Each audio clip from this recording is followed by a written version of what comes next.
Okay, greetings. Happy Thursday. I would take us outside except for the whole recording business, which we can't take outside, which makes me a little sad because it's a beautiful day.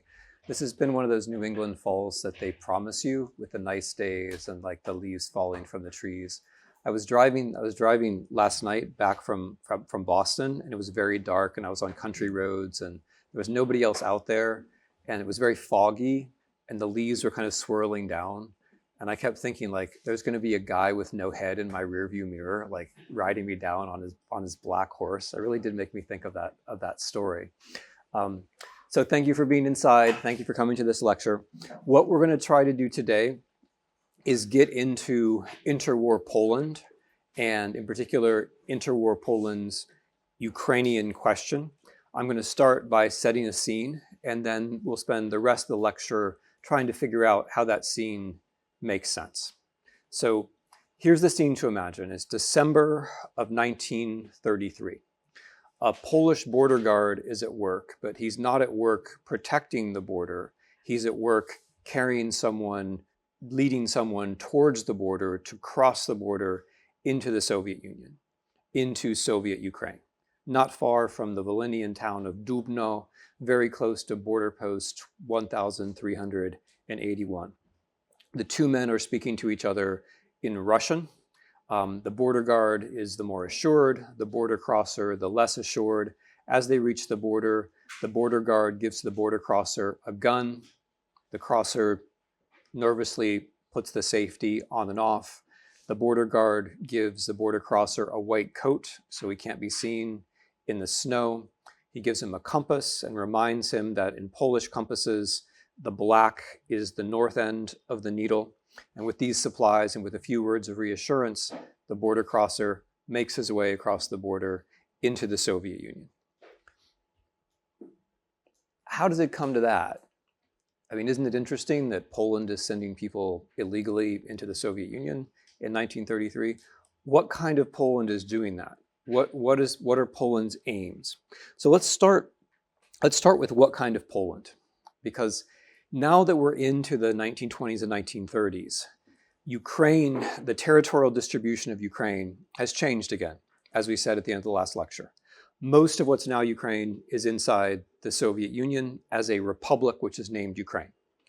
Much of what is now Ukraine, in particular districts called Galicia or Volhynia, Galicia, Wołyń, Haliciana, Wolin, are inside Poland. So there's a new east-west division.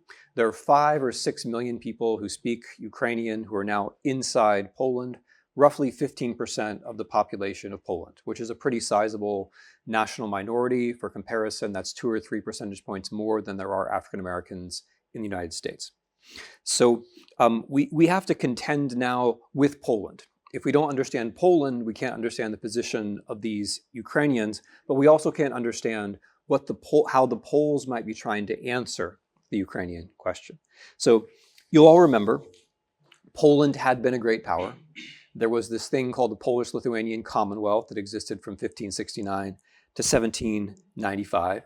You'll remember from just a couple lectures ago that the collapse of the Polish-Lithuanian Commonwealth in the late 18th century is the essential part of the advance of the Russian Empire into Europe.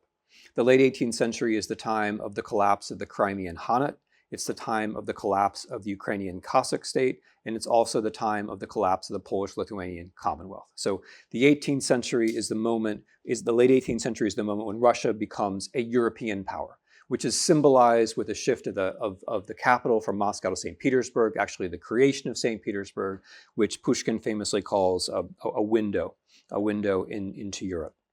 So the Polish-Lithuanian Commonwealth is gone, but it has left certain very important legacies for Ukrainians. I mean, I've stressed this point over and over again, but it's very important to remember that most of Ukraine was connected to Lithuania or Poland much longer than it was connected with the Russian Empire or the Soviet Union. So just these hundreds of years that we've spent studying, that's a sort of legacy. But I'll mention 3 particular political legacies. One would be the existence of the Cossacks themselves. So it's not as though the Polish-Lithuanian Commonwealth created the Cossacks, but the Cossacks existed in a particular form inside and at the edge of the Polish-Lithuanian Commonwealth. A second is the idea, the general idea of a republic as a state form. Right. So when Ukrainians try to found states in 1918, they take the form of republics. They take the name of republics. That is in some way natural because it's the European norm, but it's also natural because a republic is also an important part of Ukrainian history. A third legacy is the rule of law. So the rule of law in the Polish-Lithuanian Commonwealth didn't apply to everybody. It applied to the nobility. The Cossacks were well aware of this, which is why they wanted to be treated like the nobility. And much of the conflict between the Cossacks and the Polish state had to do with the rights of the Cossacks. That the Cossacks should have some kind of rights vis-a-vis the state. They were dissatisfied with their legal position, but they were aware that it was a state which had the rule of law, and that is also a kind of legacy. Okay, so in the case of Ukraine, I've tried to make the argument a little bit counterintuitive that it was a good thing to be divided. Right, so it always seems painful, and it lends itself to images of martyrdom when the national body is divided into multiple pieces and so on. But if you're going to be occupied by empires, I'm not recommending this, but if you're going to be occupied by empires, there are certain political advantages to being occupied by more than one empire. Right, so just logically speaking, one of them is going to be less repressive than the other. I mean, that may be a slightly depressing way to look at it, but one of them will be less repressive than the other. And it's always possible that the two of them will in some way compete over you, right? Or they'll try to use you against the other, which might turn out to be to your long-term advantage. I tried to explain the dynamics of this with the Habsburgs and the Russian Empire. With Poland, there's a similar situation, but Poland, the Polish-Lithuanian Commonwealth, is divided between three empires. It's divided between Prussia, which becomes United Germany. And this is a big story, which is sort of on the periphery of what we've been talking about, but it keeps becoming more central. Like, you can ignore the Germans for a while, but eventually they make their way to the center of your attention. So, I mean, that's kind of a general truth, but it's true in this class. So we started with this little state, Royal Prussia on the Baltic, which the Polish-Lithuanian Commonwealth kind of tolerates. After the weakening of the Polish-Lithuanian Commonwealth, this little state, Prussia, decides that it's a kingdom. It decides that its ruling family are kings. That state, Prussia, will become much larger in the 18th century. And in the 19th century, that state, Prussia, in 1870, 1871, will unite Germany, will create a unified German state. So the partitioning power of Poland is actually not Germany, which doesn't exist yet, but Prussia. But when Prussia unites Germany in 1871, the Poles are then the most important national minority inside that new German state. And they're subject to various repressive policies, which they respond to in a way which we would think of as involving organized civil society. So the Germans try to buy up all the land. The Poles organize their own groups to collect money and to preserve the land. The Germans try to build libraries. The Poles build libraries. The Germans Germanize the schools. The Poles set up their own reading societies. The Poles publish their books. So there's a certain style of resistance in German Poland. We've talked a bit about the Habsburgs. The Habsburgs are the second partitioning power of Poland. In the Habsburg monarchy, other conditions prevail, and the Polish gentry, the Polish nobility, are able to gain experience as administrators, bureaucrats. Some of them are elected to parliament. They gain experience of freedom of speech. They gain experience of publishing as they wish. All of that experience will also matter for a reunited Poland later on. Most of what had been Poland becomes part of the Russian Empire. And there the political tradition is much more revolutionary, as one would expect. The kinds of things that were possible in the Habsburg monarchy or even in Prussia are not possible in the Russian Empire. The only kinds of politics that are really possible in the Russian Empire are underground, very well organized, conspiratorial, which leads to certain habits of mind and certain habits of practice. So you have three different traditions, all of which have advantages and disadvantages, coming together in Poland when it is created in 1918. One more advantage I should really mention. So as I'm sure many of you have been thinking about, an interesting feature of the war in Ukraine now is that the people on the Ukrainian side know the language of the aggressing state, right? So basically all the Poles I'm going to be talking about in this lecture are native or close to native speakers of Russian. And so if we're in a tale which is going to be largely about espionage, this matters an awful lot, right? So there was all the Poles that I'm going to be talking about in this lecture, with maybe one or two exceptions, were educated in the Russian Empire and went through Russian schools. And therefore, as adults in the 20s and 30s, were native or very close to native Russian speakers. Some of them have spent time in Siberia, like Yusuf Pilsudski, which only, I mean, that improves your Russian in certain ways, right? I mean, it gives you the prison part of the Russian language, which can come in handy. Okay, so the two main traditions in Polish politics that had formed by 1918 already are the Polish Socialist Party, in Polish, the PPS, Polska Partia Socjalistyczna, PPS on your sheets, and the National Democrats. So interestingly, the two poles, in Polish political life, it wasn't intended as a joke. It just came out that way. Are already established before there's a Polish state, and these two poles are basically the same today. By the way, it's a very coherent development. So the Polish Socialist Party is obviously center left. Its dominant view is there should be a state first, and then we'll build socialism later.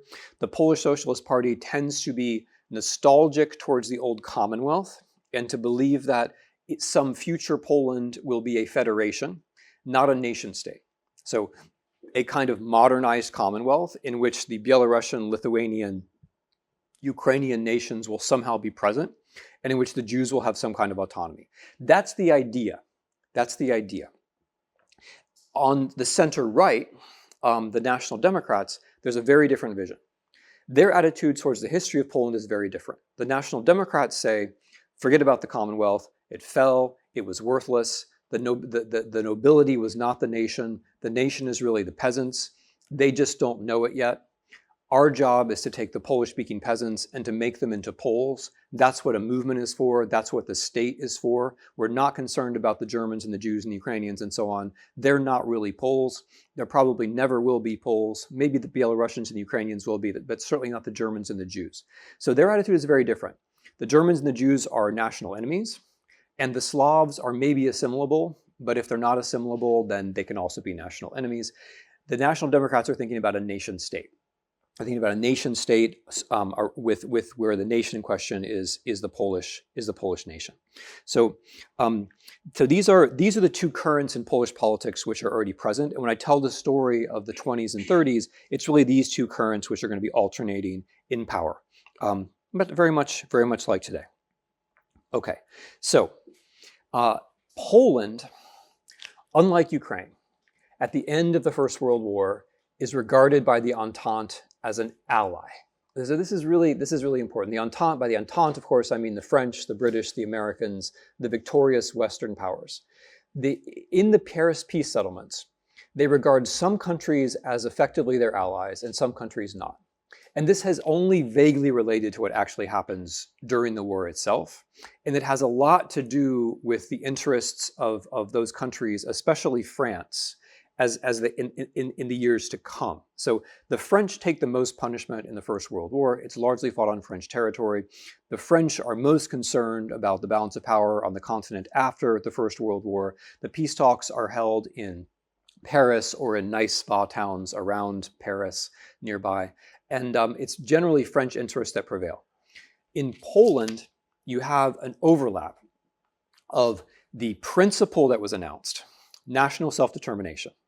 Woodrow Wilson specifies that Poland will become an independent state. So the principle of national self-determination is applied. But also, France wants Poland to exist because France wants an ally to the east of Germany. Right? If you are France, I'm trying to think of, like, you're playing Risk, right? Okay. So if you're France, you always want the ally to the east of Germany. And if you're Germany, you're always afraid of, right? It's that classical situation. So if you're France, you're not so concerned about who that is and what their regime is. France had been allies with the Russian Empire, right? For this reason. So the Russian Empire is done with, and what do the French do? The French say independent Poland, and they ally, or they try to support the whites in the Russian Civil War. So they're supporting the pro-imperial forces in the Russian Civil War. They lose, as we already know, but that's what the French were banking on. So the French want allies to the east of Germany. So those two things come together this time, principle and practice, in the creation of Poland. So, so the Western allies are going to support the creation of Poland. Not that the Poles don't fight for it, they do, but they have two things which the Ukrainians don't. Nobody is saying that Ukraine has the right to self-determination, except for Germany in 1918, and that doesn't count for very much.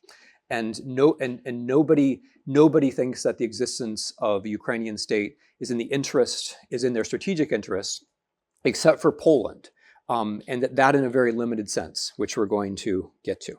Okay, so this brings us to the basic relationship.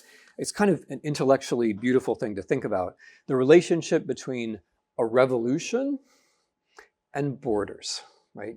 Because a revolution doesn't have borders. A revolution is a total transformation. When you talk about a revolution, you don't say, I want a revolution in my backyard, right? You don't say, I want a revolution. A revolution is about total transformation.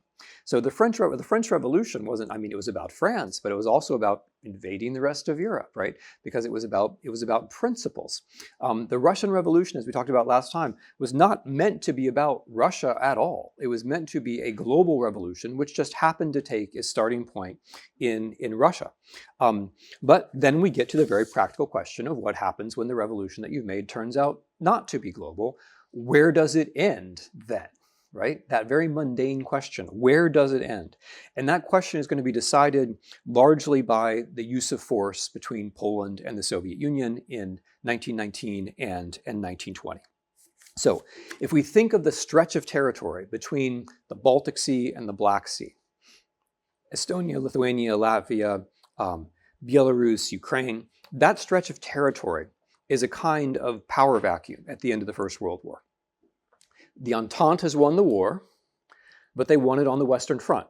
The German army was exhausted on the Western Front. The German army is exhausted fighting in France against the Americans, the British, and the French. So the Germans lose, but they lose the war having never been defeated in the East, which is an odd situation and very important for everybody.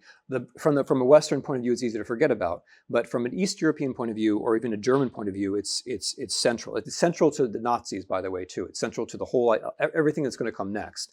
From the point of view of German soldiers in the East, there never was a defeat.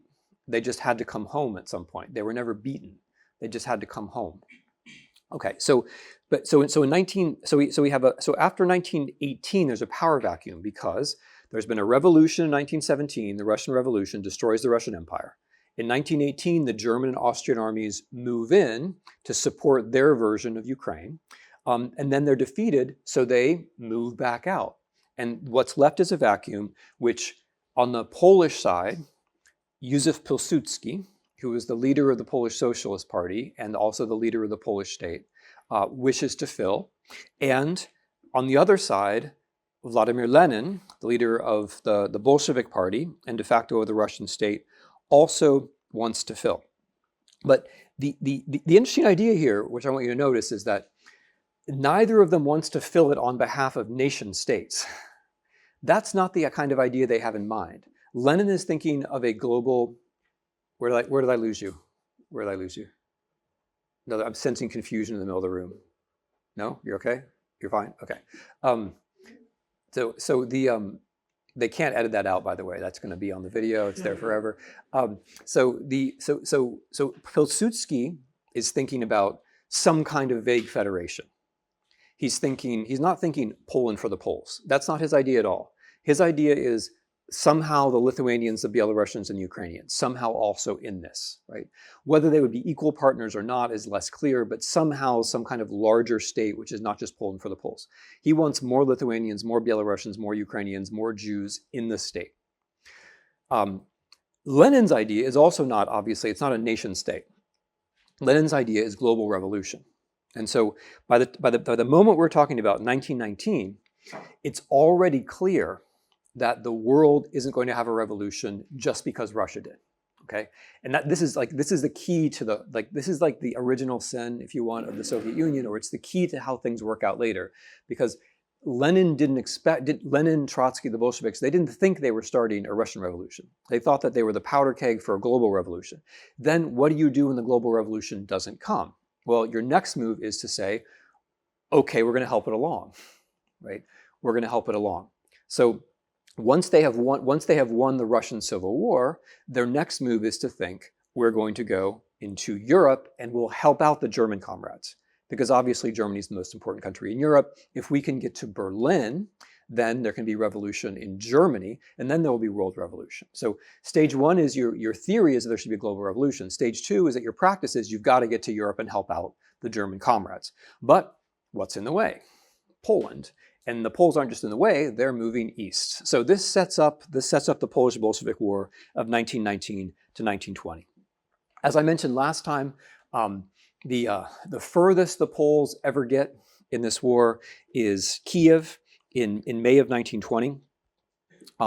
The victory in Kiev with the circular march of the Polish cavalry around Tereszczatek, that is followed by the Red Army's march on Warsaw, where by what's called the Miracle of the Vistula, the Poles defeat. It's called the Miracle. The Vistula is the river that runs through Poland. The Miracle on the Vistula was originally sarcastic, like in the sense of, after what you did, we needed a miracle, because this war was contested inside Poland itself. The National Democrats, the right, opposed the war. They didn't want to expand Polish territory. They wanted a nation state, right? And so for them, this was a dangerous adventure. Why are we going all the way to Kiev? Look what you did. You brought the Red Army to the suburbs of Warsaw. We needed a miracle. But that sarcastic miracle on the Vistula eventually became a non-sarcastic miracle on the Vistula. It's now just a kind of neutral name of the achievement. So the Poles hold off the Red Army at the gates of Warsaw, basically, and stage a very successful counterattack, drive the Red Army deep into Ukraine, into Belarus, at which point both sides are exhausted and a peace is signed. And that's the Treaty of Riga of March of 1921. So the Treaty of Riga creates, in effect, and this is something to think about when a war is being fought, where the border is, in large measure defines what kind of states are then going to exist. Because on the Polish side, what you end up getting is not a federation. It's not big enough for that. There are a lot of Belarusians, 1 million. There are a lot of Ukrainians, 5 million plus. There are a lot of Jews, 3 million, but there aren't enough for a federation, right? This is a state, nevertheless, which has a clear majority of Polish speakers, and so what it becomes is a Polish nation state with big national minorities. It's not exactly what the National Democrats wanted. It's also not what Pilsudski wanted, but that's what the borders of Riga create. They create this Poland, which has with big national minorities, substantial national minorities. On the Soviet side, what the Treaty of Riga does is that it creates a border. It means the revolution has stopped. For now, at least, the revolution has a border, which is to say the Soviet Union has to become a state, which it does. And the Bolsheviks are making this up as they go along. They're making this up as they go along. Their response to the defeat, and they were defeated. The Poles defeated them. It's the first, they're not going to be defeated again until Afghanistan in 1979. But the Red Army is defeated by Poland in 1920. And so the response to Polish defeat is to create this thing that we take for granted, which is the Soviet Union. The Soviet Union is the state which contains the revolution. So it's not supposed to be a normal state. It's not a nation state. From the Bolshevik point of view, it's certainly not an empire. It's something completely new. It's a kind of container for revolution, a revolution which at some later date will get spread throughout the world. In the meantime, it becomes the task of the Soviet comrades to complete the revolution inside their own borders and to model it for everyone else. Okay, so now that's so in Poland, what follows from this is a certain fundamental difficulty for democracy. In Poland, you have two basic questions which make parliamentary democracy difficult. One of them, right from the beginning, and the most important, is the land question.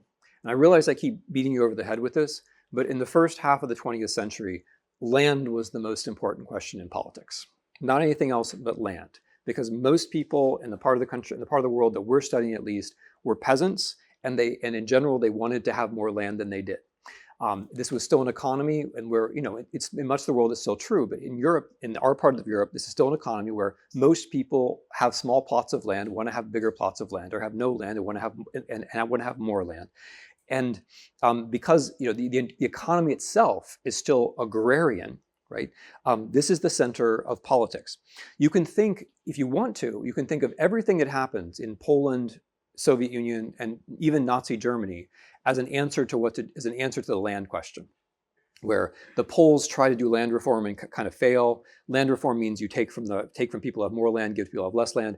The Soviets, at the end of the day, take everyone's land and create collective farming. Even Hitler's ideas that you should invade Eastern Europe and take the land, that's also a solution to the land question, right? So the key to a lot of this is land, people wanting more land. So in Polish politics, as in Eastern Europe, as in democratic Eastern Europe in general, the key question was land. And the difficulty was trying to get the peasants interested in politics, trying to get the peasants to see that democratic politics somehow serves their interests. And the best way to do that is land reform, right? That's something the state can do for you if you're a peasant. It can take some land from your wealthy neighbor, from that person used to, who owned the plantation that your grandfather was a serf in. Take some land from that person, give it to you. That's something the state can do. The Poles do that to some degree. But here's where the national question comes in. In Poland, there was a peasant party, but it was a Polish peasant party, right? It wasn't just a peasant party. And this is really, really, really important. There was no class party for the peasants of Poland. And even more than in the Polish areas, in the Belarusian and Ukrainian areas, most people were peasants.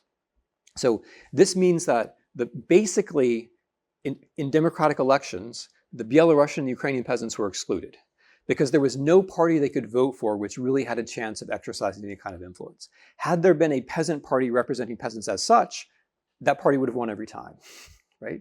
But there was no such party. And so therefore, everything switches around. And if you're a Belarusian peasant or Ukrainian peasant, you can think, well, the Polish peasants seem to be getting some land, but I don't seem to be getting any land, right? And so then the land question is magnified by the national question. And this is the way that one of the ways that Polish politics turns in the first half of the 1920s, where when Poland is being ruled by coalitions of National Democrats and the Polish Peasant Party, right? So you can see the setup for this. The setup for this means that you have, if you're the Soviet Union, we'll talk more about this, but if you're the Soviet Union looking at Poland, there is a huge opening for you. You can speak to Ukrainians and to Belarusians about national liberation, and you can speak to them about land reform. Now, obviously, at the end of the day, we know that the Soviet Union is not going to be the homeland of national liberation or land reform. But in the 1920s, this was propaganda. This was an approach that the Soviets could take.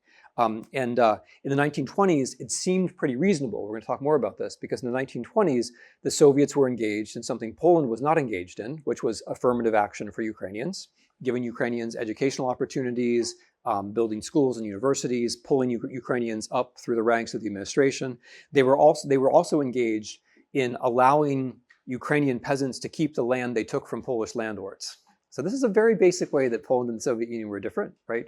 In the revolution, 1917-18, a lot of what happens in Ukraine, especially right bank Ukraine, is that Ukrainian peasants take land from historic Polish landlords. And then those historic Polish landlords flee west to Poland, which from the point of view of Poland is ethnic cleansing and oppression, right? But from the point of view of the Ukrainian peasants, it's we finally got the land that we've been working. So from the point of view of Ukrainian peasant, that was a good revolution, right? That was a good revolution. That was a revolution or a part of the revolution that we want to keep. And in the 1920s, the Bolsheviks were not able to do anything about that. And so they allowed it to maintain itself. That was called the new economic policy. So in the 1920s, Ukrainian peasants got more land. They got fewer Polish landlords, and Ukrainian educated people were getting affirmative action, none of which existed in Poland, right? So from the 1920s, if you're the Soviet Union, you can make propaganda against Poland because of these basic realities. Okay. In Poland, there is if we get more specific now, there is a big difference between the two Ukrainian districts. And now we're getting to the stuff that like 30 years down the line, you're going to be making cocktail party conversation with when you explain to people about the difference between Galicia and Volhynia, right? And you guys are already halfway there because you know, because you know that Galicia is the part that came from the Habsburg monarchy. Right. You know that the name Galicia, Galicien, was invented basically by the Habsburgs to name territory they took in 1772. And that territory, Galicia, ends up being part of Poland. The Poles call it something completely different. They call it Małopolska Wschodnia, Eastern Little Poland, but it's the eastern part of Galicia. Volhynia is something very different. Volhynia has been part of the Russian Empire this entire time. Volhynia has been part of the Russian Empire for more than 100 years. In Volhynia, unlike Galicia, people belong to the Orthodox Church, not the Greek Catholic Church. In Volhynia, there are far fewer Poles and fewer Jews than there are in Galicia. And also, the standard of comparison is very different. So one of the main problems for the Poles trying to govern Galicia is that if you're a Galician Ukrainian, after 1918, everything got worse for you in a couple of ways. So politics is very much about expectations. If you're Ukrainian in Galicia, you might have expected we are going to get our own state. Because between November of 1918 and the spring of 1919, there was a West Ukrainian National Republic. And it was defeated by none other than the Polish army, right? And so if you're a Ukrainian, that's a disappointment, right?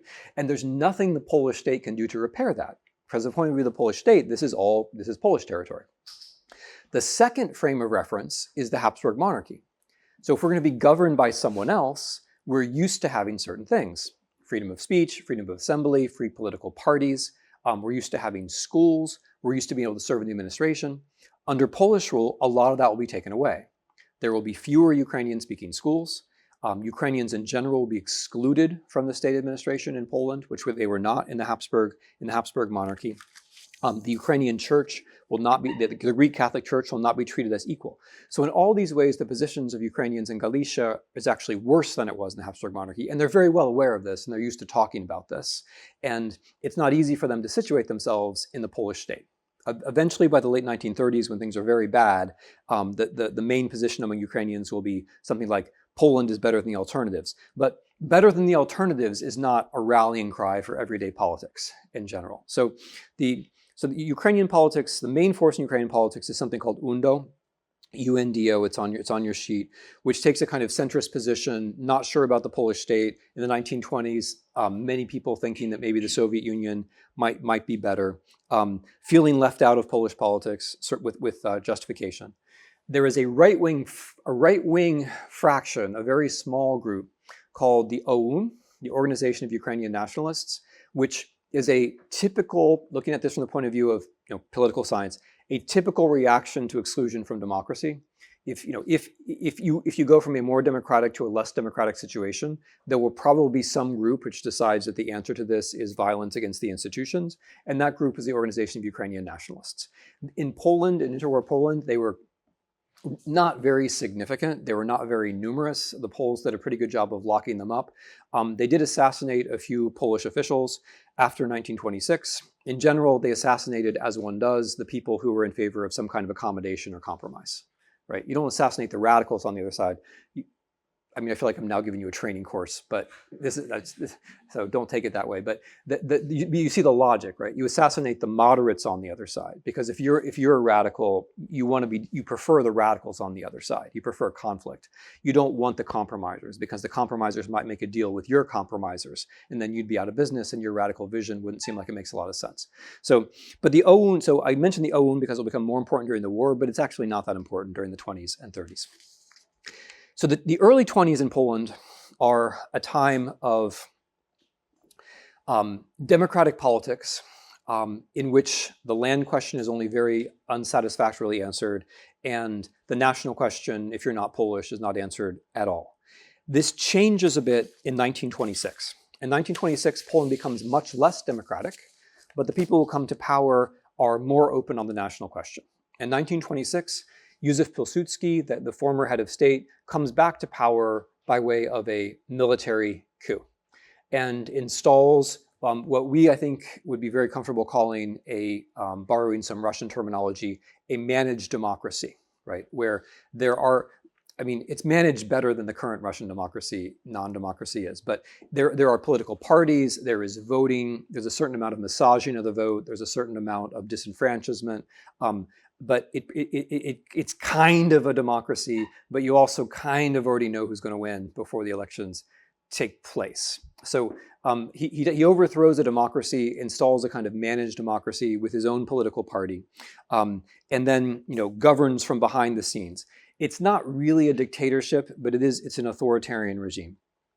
From our point of view, the difference here, the relevant difference, if you remember between the basic orientations, center left, center right, the center left is more open on the national question, more tolerant of Jews, more open on the national question.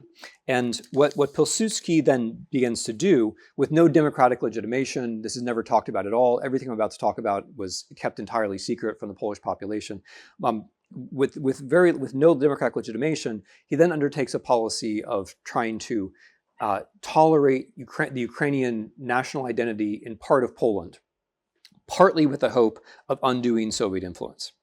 So the Soviet influence, as I've already tried to suggest, was very real. The Soviets in the 1920s are in a rather beautiful strategic situation with respect to Poland, as I've already tried to suggest. In 1923, the Soviets promulgate their doctrine on colonialism and nationalism, which is very clever. It basically says that nationalism is reactionary inside the Soviet Union, but outside the Soviet Union is progressive, right? Which is a very convenient position.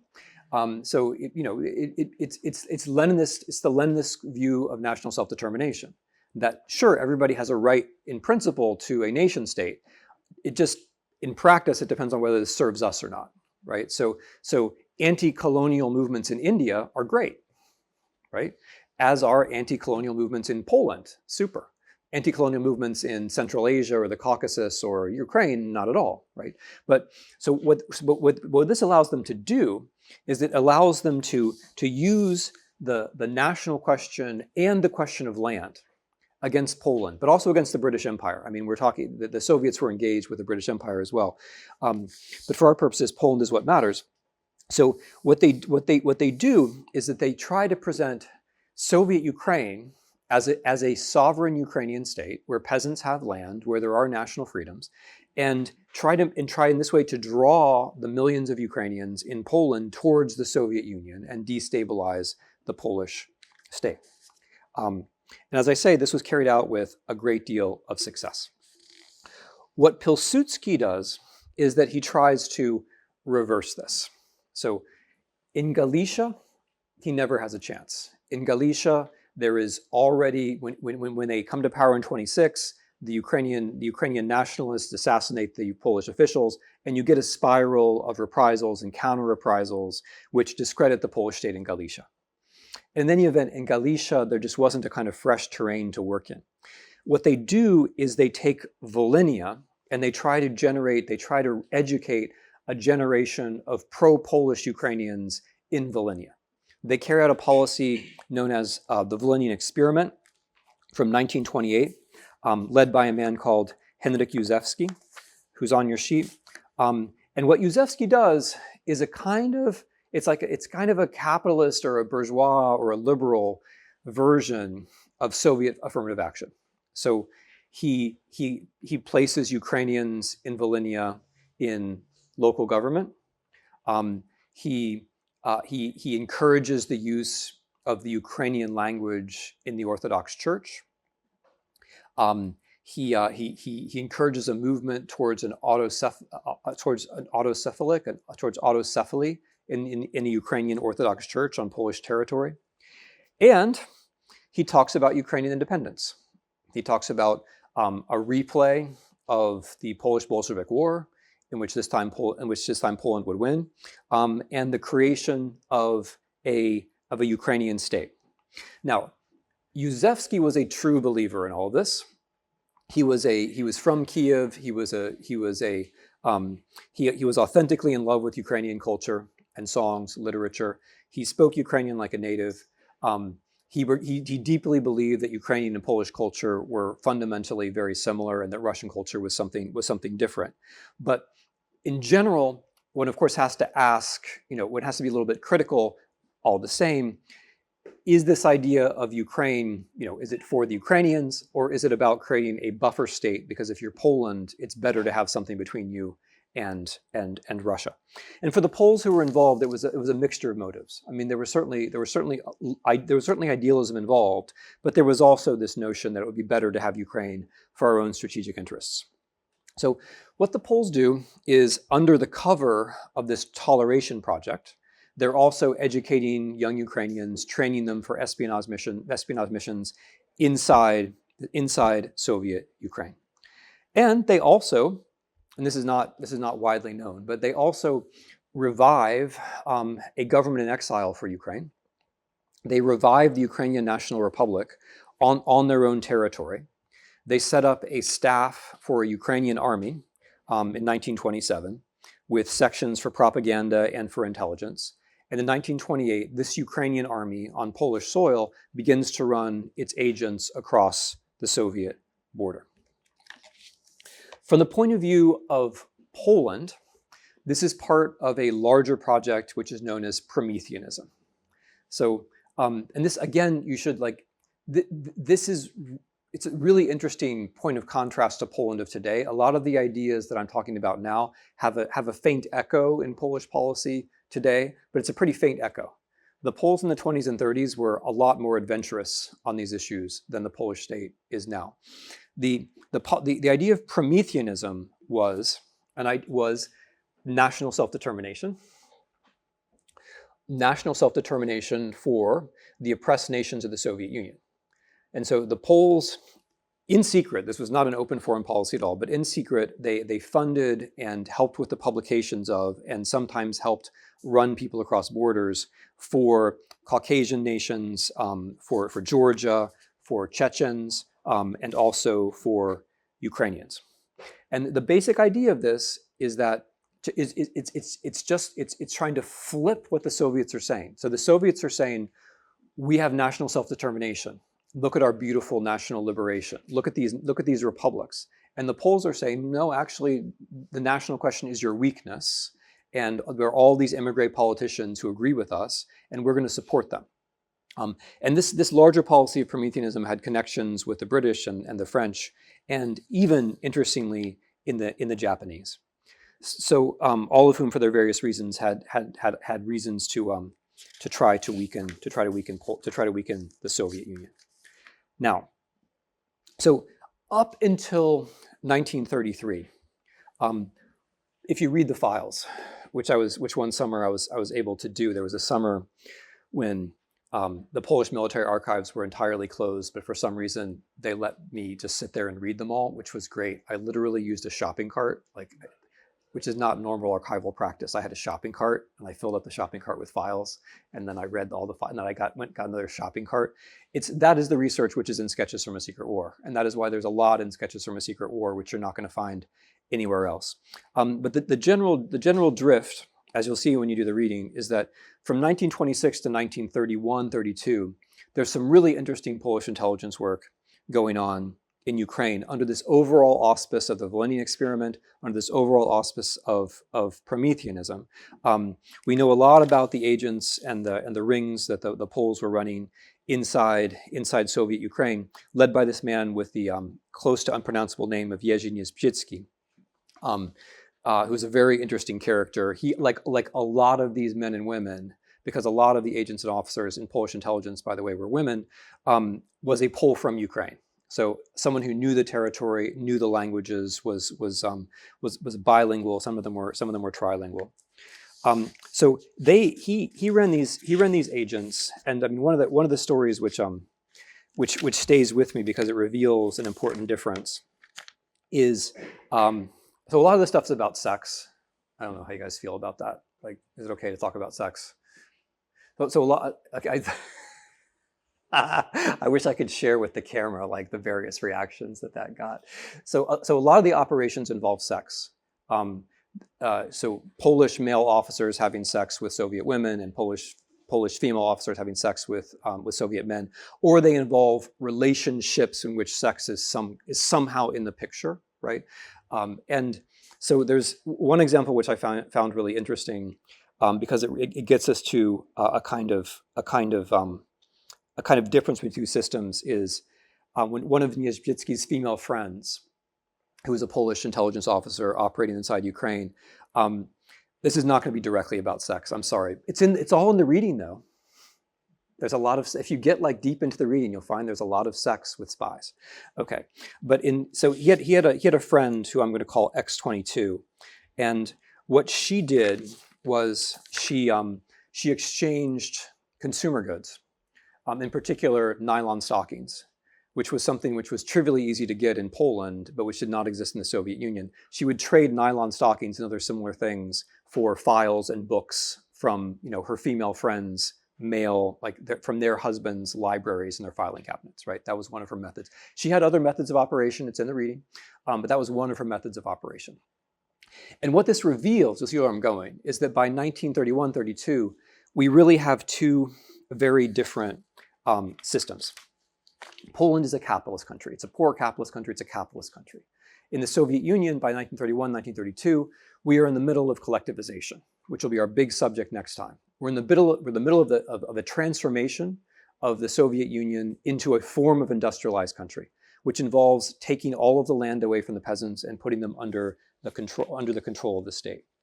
And it is in this moment of collectivization, especially 28, 29, 30, that the Soviet Ukraine is probably most at risk.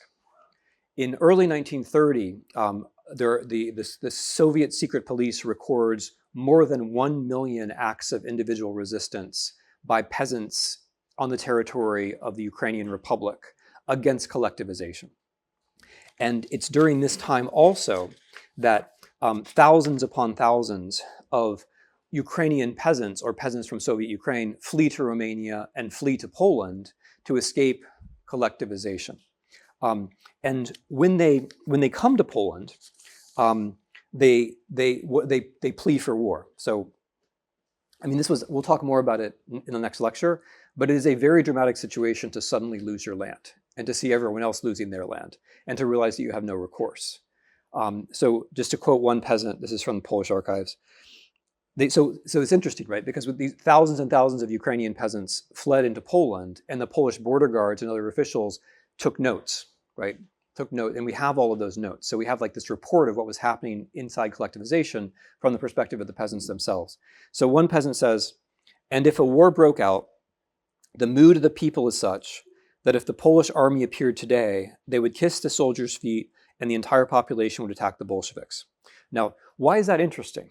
Right? That is not the normal Ukrainian peasant attitude towards Poland at all. Right? That's from 1930. So it's only a decade or so after the Polish landlords were kicked out the first time. Right? So it's a sign of how bad collectivization is that the peasants would be calling for a Polish invasion. But this is that moment, March of 1930, is when the Soviets actually feared war. On the 17th of March, it was March of 1930 when Stalin calls a temporary halt to collectivization. He gives one of his speeches that is most remembered. It's remembered as "Dizzy with Success," in which he basically says, it's going so well that it's going badly, right?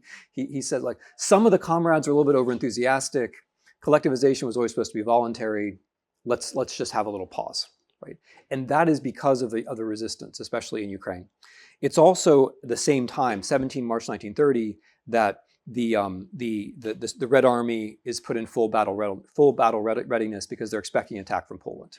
This is the moment when they're most vulnerable. It's also the moment where they're most afraid. So you have refugees fleeing Ukraine to Poland. You have the Soviet army in full battle readiness. You have fear. But what you don't have is a Polish attack. The Poles look upon this and they say, well, the Soviet state is mobilizing. It's more powerful than we thought. The Poles were always interested in having more information about Ukraine and about having a Ukrainian alternative. But the most they were ever planning for was to use their Ukrainian agents if the Soviet Union fell apart. They were never actually planning an offensive war against the Soviet Union. That was never part of their plans. And I can say this pretty definitively because I've read the stuff. So what happens is that collectivization proceeds, and the Soviets ask Poland for peace talks. And the Poles say yes. And in July of 1932, Poland and the Soviet Union sign a mutual non-aggression treaty, which is all well and good, and it's a nice moment in Polish-Soviet relations. But from the point of view of a class about Ukraine, you see the consequences. It means that the Ukrainians are left all alone in the middle of collectivization.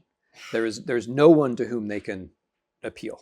The kind of statement that I read, there are hundreds upon hundreds, thousands upon thousands of statements like that, of Ukrainian peasants going to foreign consulates and saying, please let me out, or please invade, right? That's what they say to the Germans and the Poles in the early 1930s. Invade, let us out, over and over and over again.